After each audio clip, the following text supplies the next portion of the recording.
Welcome to the Traveling Professors. I'm Professor Bob. And I'm Professor Sherry. And together we are the Traveling Professors. Welcome to show number 112G, which is the accommodations at the Judge's Lodging, which of course is a grade 1 listed townhouse in the town of York. That is where we're going to stay while we're in York for a brief 2-day visit. We'll also be looking at how we got there from the train station in Edinburgh. Well, our plan to get to York was relatively simple. We were going to get a plane from Dublin, which we did, from Aer Lingus, and fly to Edinburgh. And we had a train scheduled for 3 hours after landing. So I figured there's really not any problem doing this. But we've never flown Aer Lingus, and that was a little bit of a deal at the airport. We finally got out, flew into Edinburgh. Well, the Edinburgh airport's not the greatest on the face of the earth. It could use a significant upgrade, and it took 45 minutes for them to unload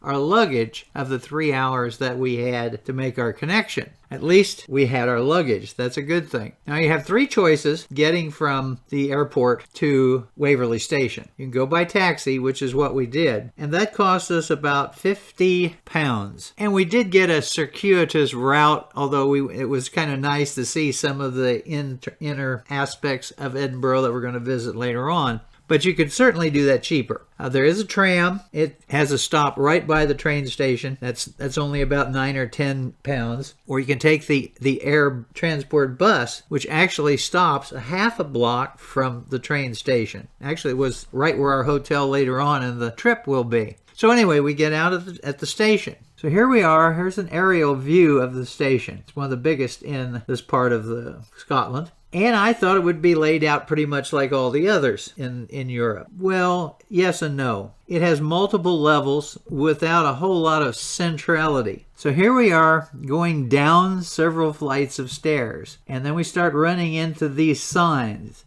Platforms 1, 8, 9, 10, and 20, this direction. 2 to 7, 11 to 19, that direction. Tickets in the town travel center. And they had to give you a sign on how to get on the way out. So we have to find the board, find out where our train is. So we finally get to the central area. So here's the view from up on the platform, and we have to go and see this. So here's the close-up of the bulletin board, which tells you the platforms and the time that the train leaves, not the time the train gets in. And we're looking for platform 8 and 9. So we finally find platform 10, 8, and 9, car parks, and of course we also find elevators. And then we need to get something to eat. Ultimately, we are successful in getting onto our train, even though I sat a little too long to get down there. But we did get on without too much trouble. And then once on the train, it's a straight shot to York. Now, I did have some concerns about strikes, but there were no strikes that weekend. Here is our map of York. Now, we are going to come in to the train station, which is right here.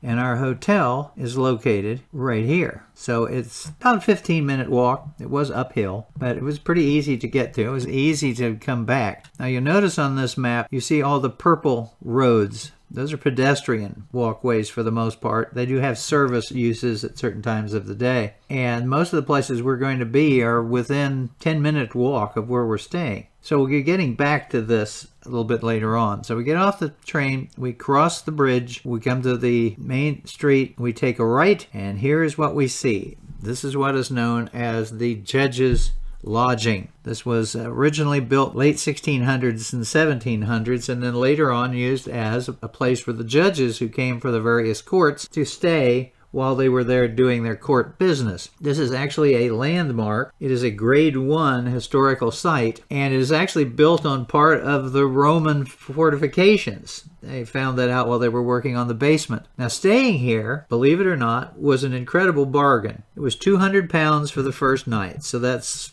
$250. And it was £160 for the second night, but that includes an incredible breakfast for the 2 of us. So it was really, really, really reasonable. And you see out in front, you have all these places where people come to get a drink, they come in to get a sandwich. It has an excellent restaurant. Well, as we walk up the steps to enter our new lodging, you'll notice the judge the spirit-looking judge on the front. This is part of a art project that was going on in York where they made these sculptures out of wire to make them look like ghosts. There's an archer on one of the towers. They're all over the place. Give you an idea of size with Sherry standing next to it, and this one was lit up at night, which is kind of an eerie feeling. So we go in. Here's the place where we check in, the main desk in front. Now, they do not have 24-hour staff, but it basically runs from 10 to 7 in the morning. And then this is the area in front of the reception. And this is one of the areas where you can have dinner in the evening. This is another view of it. There's several different rooms for which you can have dinner. Here we have one where you can see another one of the fireplaces. Very relaxing spot to have some tea or just something to drink, but you can have dinner here. The dining area was considered to be very good by some of the other restaurants in the region. This is looking out back, so you could, in good weather, go out back and have breakfast or something to eat or your drink out here. When you came up in the front, you could see all the people sitting out there. There's one of the two bars. This is the main bar. And then this is our room. Nice queen-sized bed. Looks out onto the front of the building. Very quiet. We didn't hear any shouting or anything from people drinking or what have you. A nice bathroom.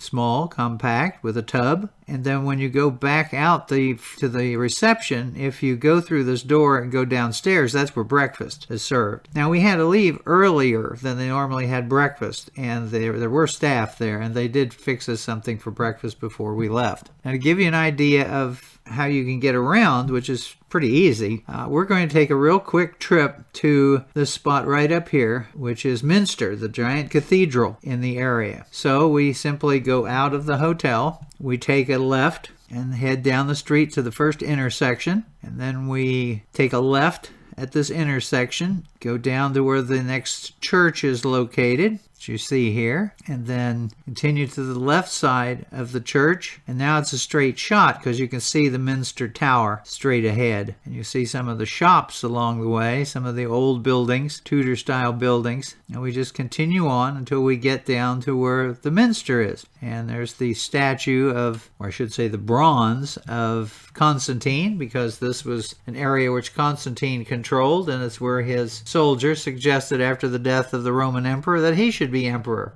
And he accepted. And the Minster is right beside it, and there's a view of it from the front. So how long did it take? I don't know, 6 minutes, 7 minutes, probably 10 or 15 if you're looking at all the different buildings.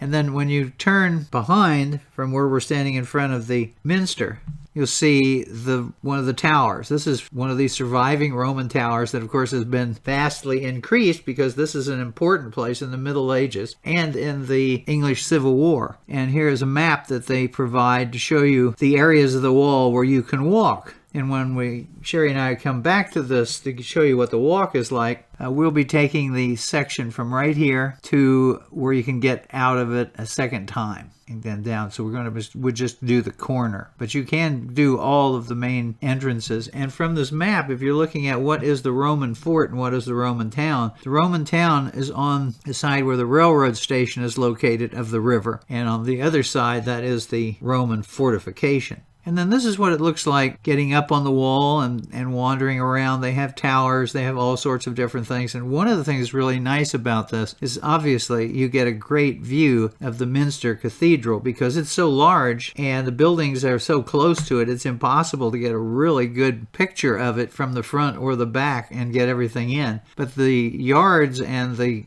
garden in this area around it, it's just absolutely stunning. But we're just talking about where we're staying, and we loved staying here and highly suggest coming here yourself. There is another facility in the old town that you can stay, which was also associated with the judges, and that in order to get to that, you have to go through what is called a Snickelway, which is a really narrow, low spot that opens out into a little courtyard, and there's this building. But I think that the location of the judges' lodging is easily the best. Sherry and I hope you enjoyed the tour. Please come by our YouTube channel at Bob Packett, and please subscribe and leave some comments. Thank you very much. I've been doing podcasting on history for over 15 years. I've got over 4,000 shows, and I've done CDs, which of course can be sent out as USBs. So if you would really like to get more on history for free, then come by my website, as you see here, historyaccordingtobob.com, and see what's there. So thank you very much again.